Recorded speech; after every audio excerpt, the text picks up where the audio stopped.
Kreditlə maşın paylaşmağıma peşmanam. Elm və fəlsəfə doktorları, professorların əlindən. Yaxşı ki, hərəsinin əlində bir dənə kalkulyator var. Tutalım 30 minlik maşındır, 5 min manat ilkin ödənişlə paylaşıram.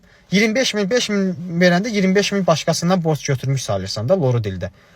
Bunlar istəyir ki, faizsiz kredit olsun da, yəni. Bax qardaş, 8 min manat ilkin ödəniş verir bu çanqanın yəsi. 1200 manatdan da 36 ay aylıqdır. 51 min manata bu qardaşın üstünə oturur. Bu 9 ayını ödəyib, plus da ki 5 min ilkin ödənişlə verir. Yəni burada 14 min ziyana gedir. Bu kreditin əlim yandısıdır. Sən özün mənə 25 min manat borc verə bilərsən faizsiz kreditlə. Niyə gəlib nəqdi qiymətlə? Yaz, hələ bir dənə sözləri var, ha, indi yadıma düşdü. Yazırlar ki, bunun nəqdi 28 min manatadır.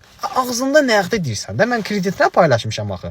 Başqa yerdə 50 minə gəlirsə, məndə gəlir 37 minə. Fərqim budur da, mən bu kreditin əlim yandısıdır. Sən özün mənə faizsiz kredit verə bilərsənsə, 25 min səndən borc götürüm, 3 ildə ay-baya ödəyim. Razısansa gəl həll eləyək. Mən də elə onu axtaram. Amma elə dünya yoxdur qardaş. Başla dön, biraz maariflərin. Hələ biri o gün komment yazıb, kompüterin arxasındadır.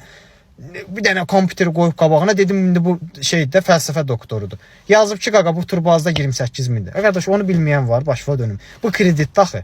Kreditlə sən hələ beynində nəqdi ayırt eləyə bilmirsənsə, belə bir komment yazırsansa, tavalla mənim sənə sözüm yoxdur.